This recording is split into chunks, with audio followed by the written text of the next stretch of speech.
Allez-y, soyons simples. Soyons simples, c'est ça, on est dans un beau café, on est bien. Ouais, on est bien. Eh ben allons-y. Tu as fait le choix de plonger tes oreilles dans un univers plein d'histoires. Caridas. Bonjour Cécile, Bonjour. comment ça va? Ça va. Ça va? J'aime bien cette question au début, le comment ça va. Bah écoutez, les mauvaises sont nouvelles, les nouvelles sont mauvaises. Mais elles sont, ouais, dans ce sens-là aussi. Voilà. Voilà, je me réveille avec encore de mauvaises nouvelles. Voilà, il fait gris, Oui. l'automne est installé, On voit pas les la tour jours Eiffel. rétrécissent, les nuits s'allongent, mais je suis en bonne santé, je vais bien, ma famille aussi à peu près, donc ça va. Oui, donc ça va, c'est le principal. Alors du coup, dans Caridas, le principe, c'est qu'il y a des cartes qui vont être installées devant toi. Derrière ces cartes, c'est toi qui vas choisir la carte que tu veux. Derrière cette carte, il y aura une question. Et après, je vais rebondir sur cette question par d'autres petites choses, et ainsi de suite, je ressortirai des cartes. Et il y a le joker qui est à côté de toi, que tu pourras déclencher quand tu veux. D'accord. À tout Et moment. plusieurs fois? Non, une seule fois. Merde. Une seule fois, parce qu'il n'y a qu'une question derrière. Ok, d'accord. Mais quand tu veux, et ce joker, bon, c'est une question un peu plus simple, un peu plus peut-être question culturelle, petite question, voilà, c'est par rapport à toi toujours. D'accord, ok. Eh ben, allons-y, là devant toi, il y a le roi bleu, le roi rouge. Ce serait lequel pour commencer? Elle est le rouge. Elle est comment, Cécile Maman? Ça m'intrigue. Elle est géniale. Elle est géniale. Non. C'est moi, je la vois à la télévision. Je vois la Cécile un peu comme dans Candice Renoir. Mais est-ce qu'elle est pareille? Non, elle n'est pas pareille. Non, Candice, elle priorise ses enquêtes, son métier. Elle peut planter tout le monde sans autre forme de procès. Cécile, pas du tout. Elle est beaucoup plus responsable.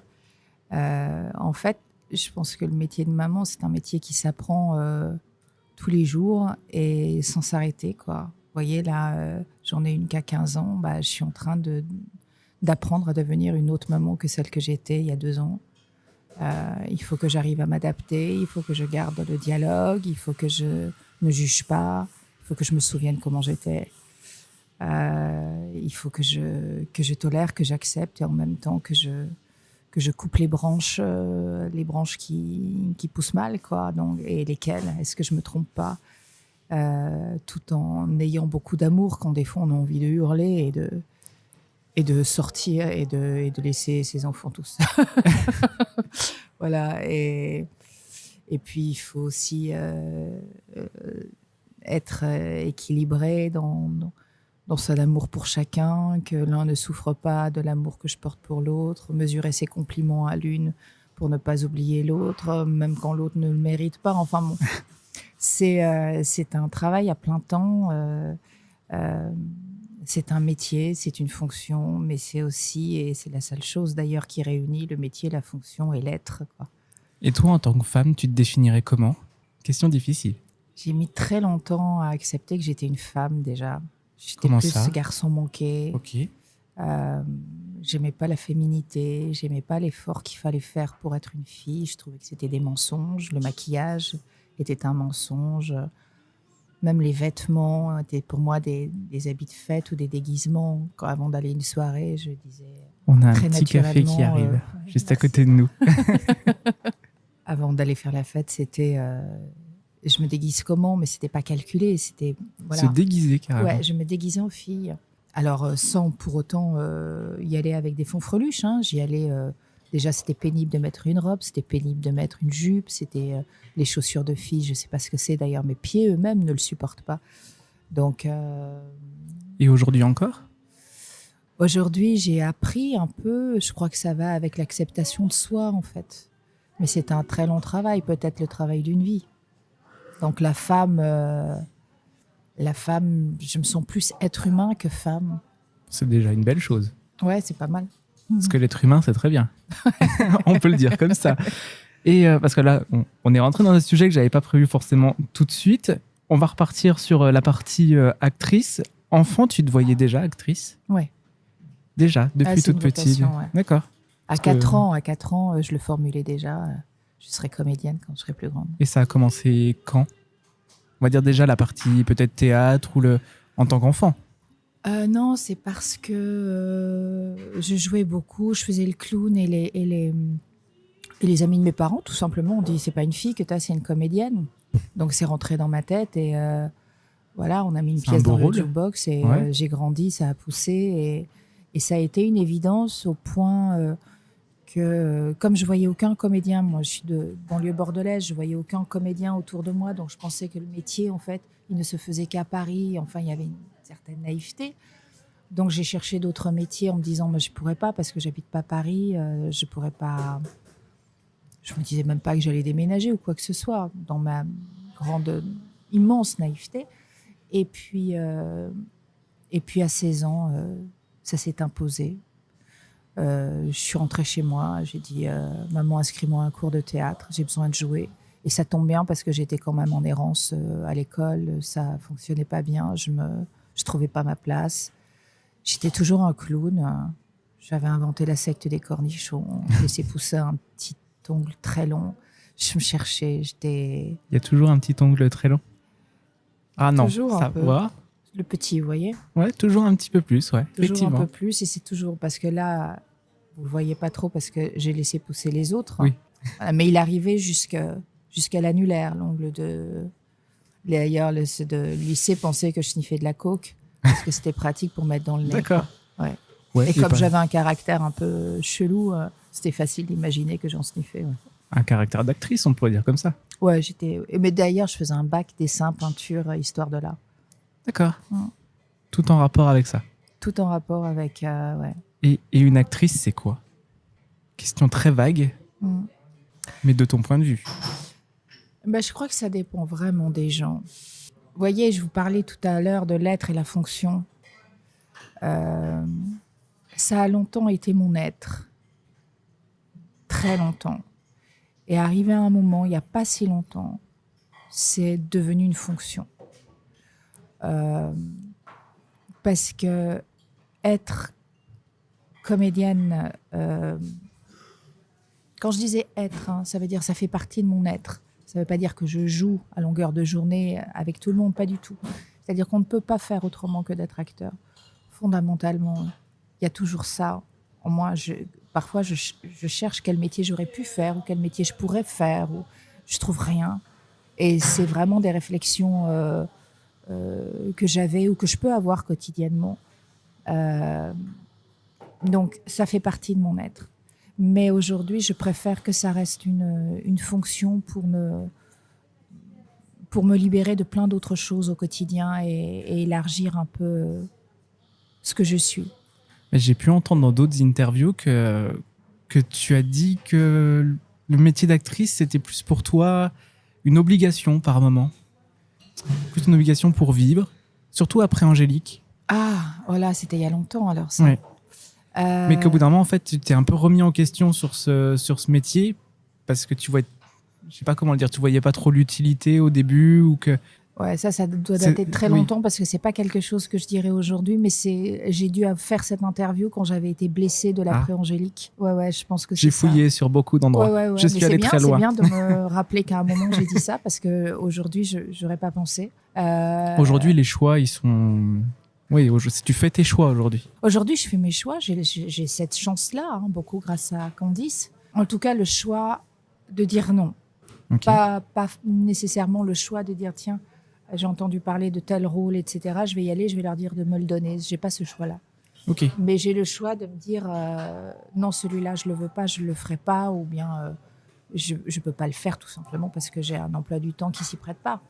Mais non, ponctuellement, bien sûr que je range mon métier dans un coin et dans un tiroir parce que faire ce métier, c'est pas seulement jouer, malheureusement.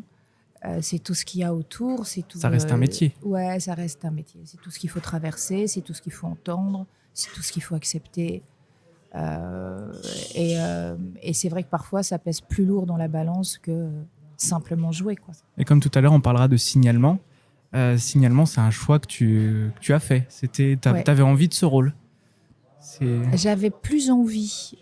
J'avais déjà fait des mamans qui sauvaient leur enfant à 2 reprises, qui sont des rôles très forts, dont un qui était une histoire vraie aussi hallucinante, de Karen Ayache. Enfin, l'histoire de Karen Ayache et sa fille.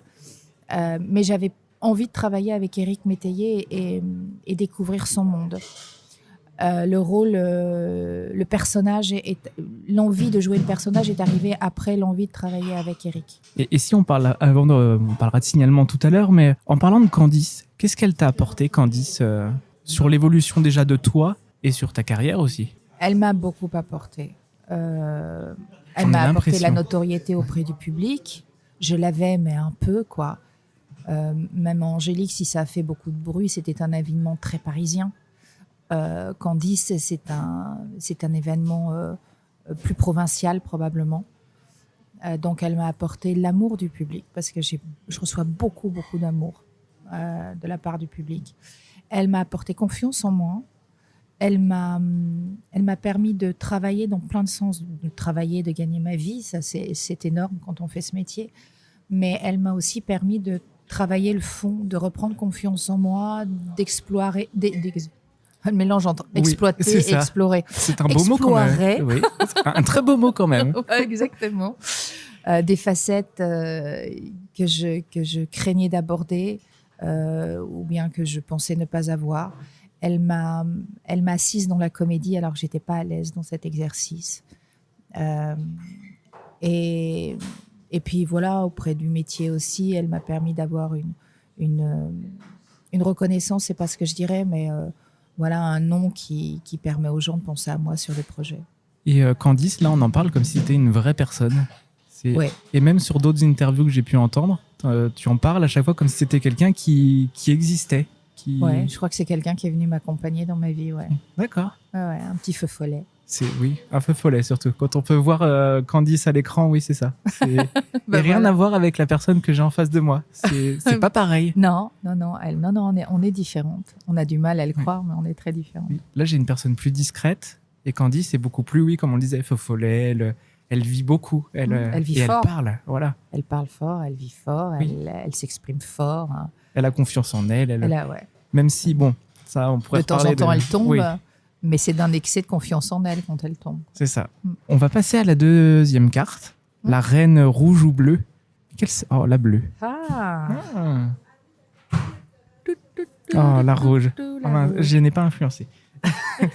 Non, pas du tout. Candice, Gloria, Laurence, Élodie ou même Marianne dans Les Gouttes de Dieu ont-elles un point commun? Joué par la même personne. Ce déjà. sont des femmes de tête. Voilà, Ouais. c'est le seul point commun qu'elles ont. Ce sont des femmes fortes. Élodie, je me souviens plus, c'était quel personnage?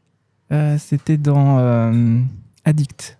Ah oui, elle Oui. s'appelait Élodie, je m'en Oui. souvenais plus. Ouais, Élodie, c'était pas une femme de tête. C'était la seule qui était peut-être fragile, plus fragile que Candice, Gloria, Laurence et même Marianne. Marianne, là, je viens de jouer la saison 2, c'est vraiment un personnage qui est très rafraîchissant parce qu'elle mélange à la fois l'autorité, la fantaisie et la certitude. Ça, c'est un mélange que j'ai pas fait encore, donc elle me plaît beaucoup cette. Il y a encore un rôle de maman aussi. encore dans un rôle Marianne. de maman, absolument. Absolument. Et dont Très tous, au final. protectrice à l'excès. Alors qu'on pourrait penser que c'est une femme très indépendante, elle l'est, mais elle s'est construite sur sa fille et sur le dos de sa fille. Laurence, Laurence c'est un personnage qui existe en vrai. Hein. C'est une force de la nature. C'est une femme très très. J'aime pas trop ce mot. En plus, il est très à la mode, mais c'est une femme très puissante.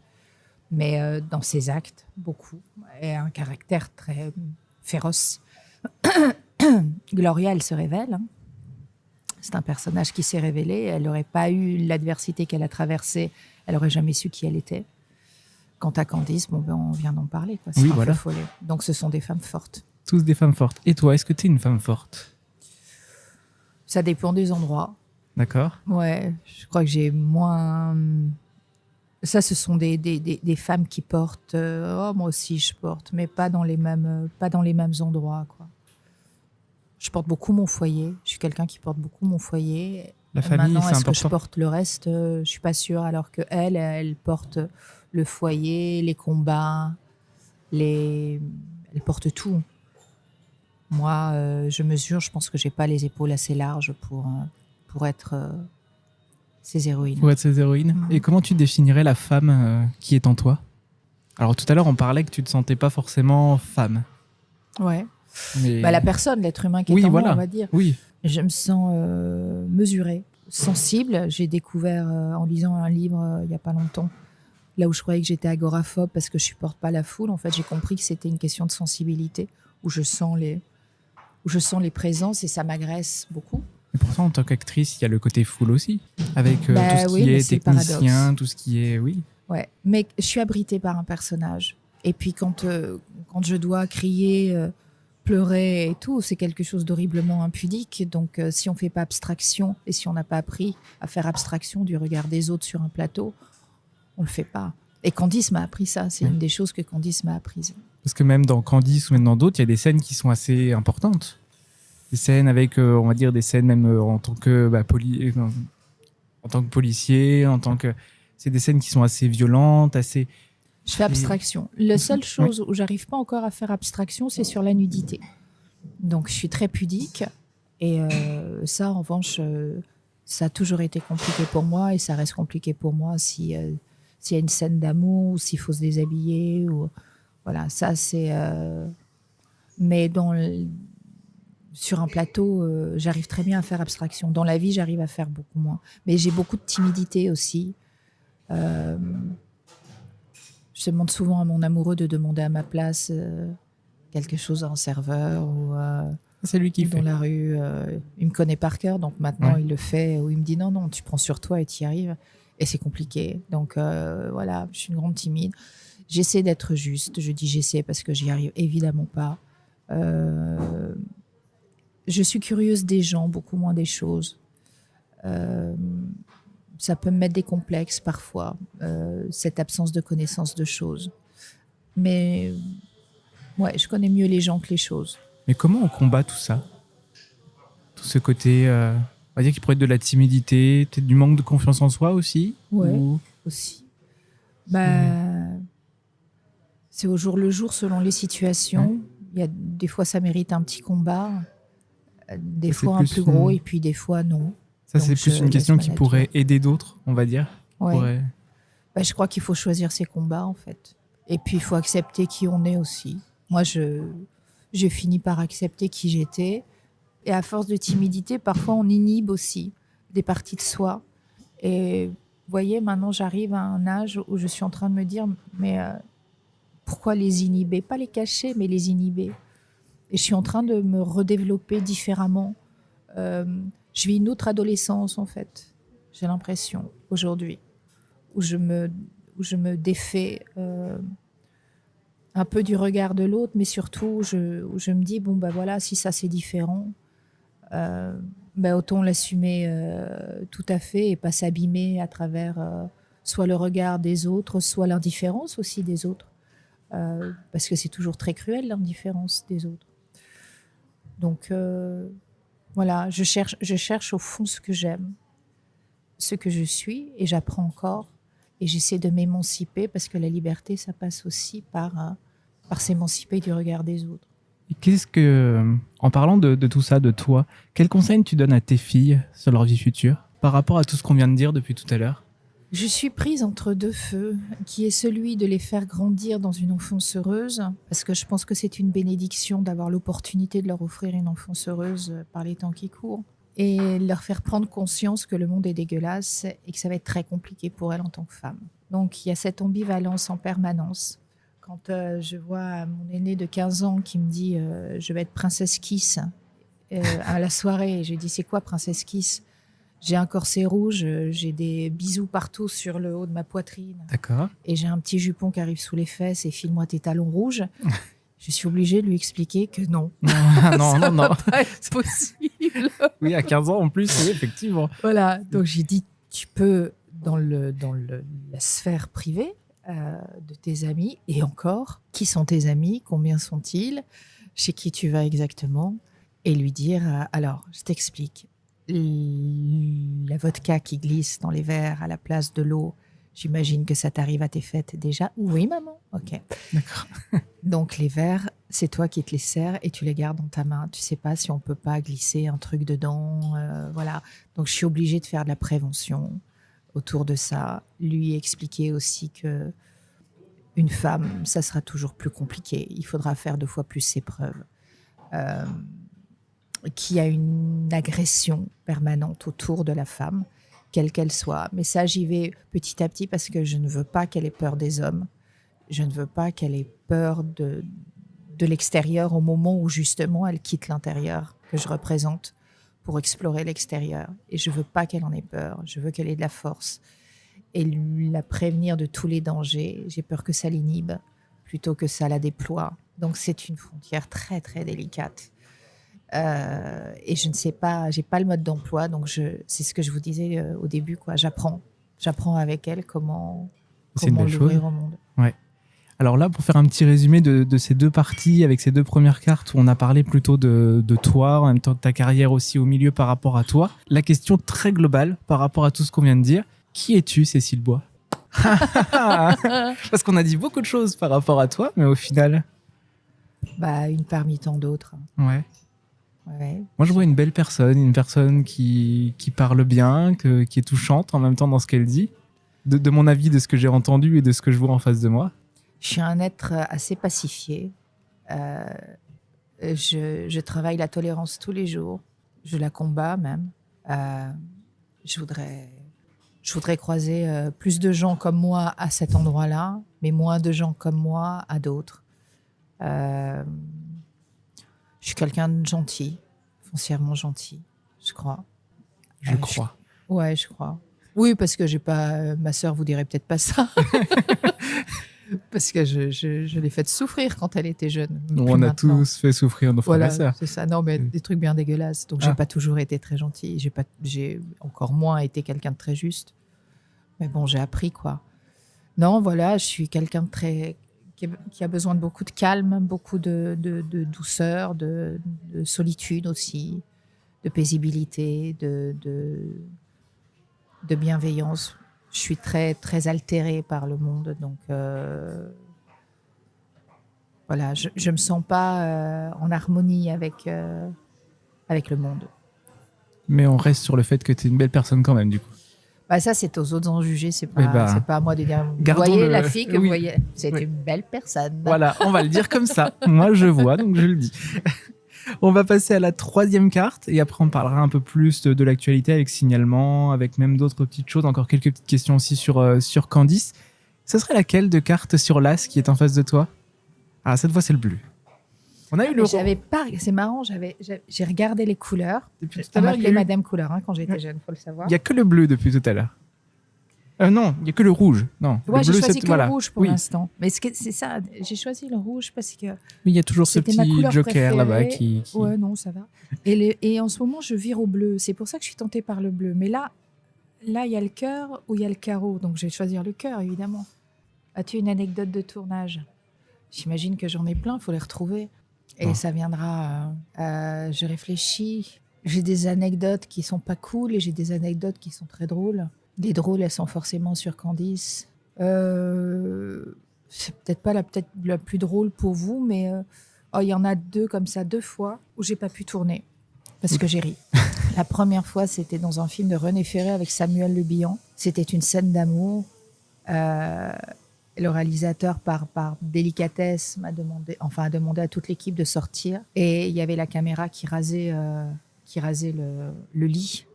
Et on devait voir le cul de Samuel qui bondissait comme ça parce qu'il me faisait l'amour. Et j'avais l'image dans la tête et j'ai commencé à partir d'un éclat de rire dont je ne me suis pas remise et on n'a pas tourné la scène. Donc ça, c'est un premier truc. Et c'est arrivé une seconde fois avec Raphaël aussi. Enfin, pas aussi, mais où on était dans une salle, on l'appelait d'ailleurs la salle des fous rires. Il y avait des ondes dans cette salle d'interrogatoire de Candice qui était très particulière. Et on a... Comme on se connaît maintenant très très bien, on pense en Wi-Fi tous les deux. Et le comédien qui a joué en face de nous était très mauvais. Et on a entendu la même chose au même moment, où il était vraiment pas bon, quoi. Et autant, moi, si je suis toute seule, je passe par-dessus, ça me pose pas de problème. Avec Raphaël, c'est plus compliqué. Du coup, c'est parti en fou rire. Et c'est parti en fou rire, mais qui a duré à peu près 20 minutes. On avait mal au ventre. Et là, on l'a tourné, mais on a viré Raphaël de la séquence. Parce que le réalisateur avait compris. Il nous connaissait bien aussi. Oui. Et là, on a fini par le faire sortir pour qu'on puisse tourner la séquence. Surtout en 12 ans, on se connaît bien, je pense. Ouais, on se connaît très, très, très bien. Même s'il m'a encore surpris, il m'a surpris cet été, mais Oui, parce qu'il y a un prochain épisode de Candice qui arrive prochainement. Oui. Oui. Là, on vient de terminer le dernier opus, notre épisode annuel. On vient de terminer avec Nicolas Picard-Dreyfus. Ouais. On va juste faire une petite exception à la règle. On peut retourner le bleu ? Ouais. Vu qu'en plus, depuis tout à l'heure, on est sur le rouge, je me dis le bleu. C'est là que je vais voir si j'ai regretté ou pas. Ce n'est pas trop dur de vivre avec Brad Pitt. Elle m'a fait rire cette question quand je l'ai écrite. Je me suis dit, il faut quand même qu'on la... Vous n'êtes pas le premier à me poser la question. Oui, je m'en doute. Est-ce que c'est dur de vivre avec Brad Pitt Est-ce que c'est dur de vivre avec un homme? Oui, voilà. C'est La question ça. est plus large comme ça aussi. Ah bah non, j'y vois plus d'avantages que d'inconvénients, sinon je serais partie.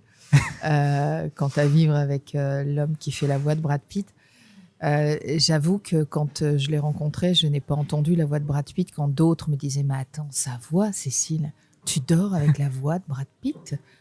Tu vis Je pense que avec beaucoup la ont voix de... posé la question. » Bah oui, mais je n'ai pas... Autant j'ai l'oreille sensible, autant je n'ai pas cette oreille qui permet aux gens des voix d'être en pamoison, quoi. Mais donc pour moi, c'est la voix de mon homme à moi, pas celle de Brad. Même Ça, si je suis très fière de ce qu'il fait. Ça, c'est beau, ça. Question maintenant sur ta carrière. Que pense votre famille de Candice ? Je leur ai pas posé la question. Ils sont ravis. Ils je pense regardent que ça... Oui, bien sûr, ils regardent à chaque fois. Mes parents, surtout ma sœur, c'est une voyageuse, donc elle a vécu longtemps à Tahiti. Donc elle a regardé quand ça correspondait à ses horaires à elle. Je pense qu'elle les a pas tous vus et c'est pas très grave. Mes amis non plus d'ailleurs. Si, il y a une amie qui adore et qui regarde à chaque fois parce qu'on se voit pas assez, donc ça lui permet d'être un peu avec moi. Mais de se voir. Voilà. Non, ma famille, ils sont fiers.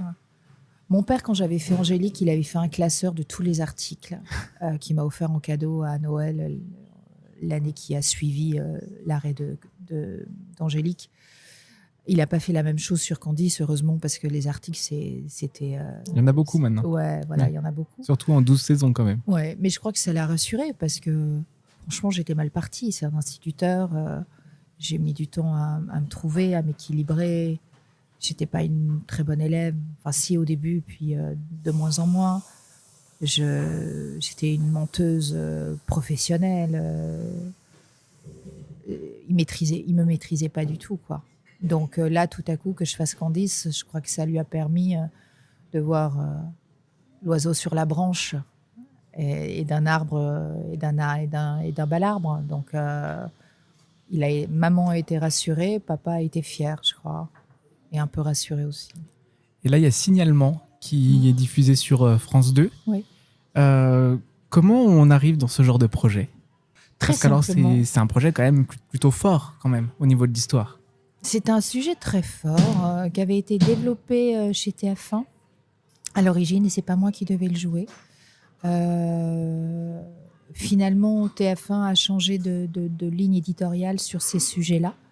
Donc, il a été retenu après sur France 2. C'était un sujet fort. Eric est arrivé en cours de route. Et moi, il est arrivé dans ma boîte aux lettres en août. Et on savait Dans la qu'on boîte aux faisait à lettres. France Télé, je crois, au printemps. Et puis, j'ai rencontré Eric en septembre, en rentrant de vacances, où on a échangé, on s'est parlé. Je me suis dit, waouh, il a l'exigence d'un homme de théâtre. Et moi, ça faisait longtemps que je n'étais pas retournée au théâtre, mais ça m'a plu. À la fois, ça m'était familier et à la fois, ça m'a donné un petit coup de fouet en me disant, il va falloir que je sois à la hauteur. Mais en même temps, j'ai compris que j'allais avoir quelqu'un sur le plateau. Parfois, on tourne, et les réalisateurs font ce métier pour l'image, pour la beauté de l'image. Les comédiens, c'est un peu des individus qu'on touche pas trop, qu'on sait pas prendre, ou bien ils estiment que chacun son job, quoi. Et puis, il y en a d'autres, les réalisateurs, qui font ce métier pour justement choisir le comédien comme une matière malléable. Et Eric fait partie de ces gens-là, et moi, j'adore ça, être dirigé. Et comment tu l'as préparé, ce rôle ? En discutant beaucoup avec Eric. J'ai discuté beaucoup aussi avec Hubert Besson, le producteur qui connaissait bien Laurence, qu'il avait rencontré. J'ai discuté un peu aussi avec Bruno Solo, qu'il avait rencontré. Je préférais avoir le regard des autres Toi, tu ne l'as pas rencontré, toi? Non. Alors, ma timidité, Ok. c'est une barrière naturelle. Et puis, j'aimais voir les différents discours selon les hommes qui l'ont rencontré. Donc, Éric, Hubert, Bruno. Et voir comment chacun l'avait vu. Et j'ai répertorié dans ma petite tête toutes les choses qu'ils avaient en commun, qu'ils voyaient en commun, qui sont donc des choses évidentes que tout le monde doit voir. Puis les petites nuances de chacun que j'ai rajoutées après dans mon personnage. Puis après, une fois sur le plateau, vous voyez, pendant 3 jours, Eric m'a dit non, sois plus dur. Non, sois plus dur. Non, affirme ta voix. Voilà, il a fallu 3 jours pour me mettre sur les rails. Et après, une fois que je l'avais, on avait, voilà, entre tout ce que j'avais en amont enregistré, intégré du discours des autres, et Eric qui me dit non, c'est bon, je l'avais. Et pour les personnes qui n'auraient pas vu ou entendu parler de cette histoire, comment tu résumerais cette histoire de signalement? C'est une histoire vraie, bien malheureusement. C'est une histoire injuste à tous les niveaux, sauf à la fin. C'est une gamine qui est mal née dans une famille qui n'est pas aimante. Il y a eu un premier signalement quand Karine, donc la gamine dont on parle, a eu 4 jours. Le personnage que je joue a lancé 8 signalements et les administrations diverses ont lancé d'autres signalements. Rien n'a été entendu par l'État et par l'ASE. À tel point que non seulement ça n'a pas été entendu, mais ça s'est retourné contre la personne qui voulait sauver cet enfant, qui subissait des sévices, des maltraitances, des viols. On a édulcoré le film, la réalité est pire, mais elle n'était pas regardable en fait. Donc on a édulcoré au maximum l'histoire et Eric a choisi, avec sa caméra, dans sa façon de filmer, de laisser le spectateur libre de ce qu'il voyait. On ne voit rien finalement dans le film. On entend. D'accord. On entend dire, mais on ne voit rien. Et c'est d'autant plus violent. Et c'est ce qui fait aussi, et ça c'est la première fois que ça m'arrive. Bon, je joue pas non plus des personnes vraies tous les jours, mais quand on l'a présenté au public au Festival de demain à Vierzon, les gens se sont levés, j'étais à côté de Laurence et c'est Laurence qu'ils ont applaudi. C'est pas ma prestation. Et c'est le film qui le veut. C'est-à-dire qu'on laisse le spectateur juger de l'histoire. Et moi, je suis pas là pour faire une prouesse de comédienne. Je suis vraiment là pour être le lien, le médiateur d'une histoire qui est dégueulasse. Oui. Et Eric a choisi de filmer dans un seul plan Laurence et Karine, donc la tante et la nièce, à la toute fin du film, pour leur rendre cette histoire. Mais du coup, toi, est-ce que tu aurais un avis là-dessus? Sur quoi? Sur cette histoire, sur ce qui s'est passé, sur... Mon avis, il n'est pas rassurant. Oui. C'est-à-dire que faire appel à la justice, c'est pas se protéger sur une histoire comme celle-ci. Ça veut dire qu'on est livré à nous-mêmes. Ça veut dire qu'on revient à l'état sauvage et qu'on n'est pas garanti d'être. Les méchants ne sont pas garantis d'être punis et les gentils ne sont pas garantis d'être protégés. Et en même temps, quand je vois l'élection de Trump, je me dis, ça a du sens. C'est quand même un violeur, c'est quand même un homme qui a fraudé, c'est quand même un voleur. Et c'est un mec qui a été élu par la majorité des Américains. Voilà, on est dans ce monde-là aujourd'hui. Ça choque personne. Enfin, si, ça choque une partie, mais visiblement pas la majorité. Voilà. Moi, ça m'inquiète. En vrai, ça m'inquiète. Voilà, c'est un état des choses qui m'inquiète. La seule chose un peu rassurante, c'est l'issue de ce film, puisqu'elle a fini par être entendue et elle a gagné son 3e procès contre l'État, là, Laurence. Donc elle a réussi. Bonne chose d'un côté. Ce sont les choses qui me rassurent et qui me font dire que tous les combats ne sont pas vains. Mais il faut mener un combat devant l'évidence. On parle aussi d'enfants aussi quand même qui ont besoin aussi d'amour, mais du coup il y a tellement de procédures qui sont en attente, qui sont Il y a des choses qui bloquent à ces niveaux-là aussi. Administrativement, mais la France est sclérosée par l'administratif. Hein. C'est ça. Aujourd'hui, pour faire une démarche quelle qu'elle soit, il faut avoir fait HEC ou Polytechnique. Et c'est souvent ceux qui n'ont fait ni HEC ni Polytechnique qui ont besoin de passer par l'administratif. Voilà, on marche sur la tête. Hors podcast, c'est un peu le moi qui parle. Et ben pour terminer, la question que je pose à chaque carré d'as, c'est est-ce que tu pourrais faire un bilan rapide de toi du passé et qu'est-ce que tu dirais à la toi du futur? Je me suis assagie, ce qui n'est pas pour me plaire particulièrement. Il y a toujours cette fille et cet enfant qui vit en moi. Je lui rends des comptes presque tous les jours en me demandant si ce que j'ai fait et qui j'ai choisi sont toujours les bons choix et sont toujours les bonnes choses. Et parfois, j'ai des réponses négatives. Donc, ça veut dire qu'il faut que je les déplace tout et je ne sais pas toujours comment faire. Donc, je dirais que la fille d'aujourd'hui est en évolution encore. Quand elle était plus jeune, elle était en apprentissage. Aujourd'hui, je suis en évolution. Mais je ne désespère pas un jour d'être dans une place où je m'arrête en me disant non, c'est bien ce que tu as fait. C'est bien la façon dont tu l'as fait. Et c'est bien les gens que tu as choisis. Voilà. Mais c'est en devenir. Et à la toi du futur, tu lui dirais quoi? La femme du futur, je crois qu'elle n'ira bien que si tout autour s'apaise. Parce que je suis tellement violentée depuis le 7 janvier 2015 par tout ce qui se passe, où pour moi c'est une escalade. Je crains l'issue de cette escalade, que je dors très mal depuis 2015. Et donc je me dis parfois, alors que j'ai toujours pensé que pour aller bien, il fallait soigner son intérieur. Là, le bruit fait tellement plus de bruit à l'extérieur que dans mon intérieur que c'est peut-être naïf d'imaginer que quand l'extérieur fera moins de bruit, je commencerai à aller mieux, quoi. C'est pas prévu pour tout de suite. Et c'est pas prévu pour tout de suite. Voilà. Mais restons positifs quand même. Je travaille à ce que mon intérieur fasse plus de bruit que l'extérieur. C'est pas évident. Eh ben, merci beaucoup, Cécile. Je vous en prie. Et merci, du coup, comme je le dis à chaque fois, à Titou pour les dessins sur les cartes et Nicolas pour les photos. Et on remercie aussi la Trésor qui nous a accueillis pour cet enregistrement. Super endroit. Ouais, on entend aussi les bruits de café. On a de tout. On a une maman avec un bébé derrière. On a des gens qui cuisinent. C'est très sympa. C'est un endroit associatif qui est très sympa. Voilà. Merci beaucoup. Et créatif. Voilà. Si tu ne sais pas quoi faire après cet épisode, j'ai qu'une seule chose à te dire. Reste sur ta plateforme de streaming favorite, abonne-toi et mets une jolie note.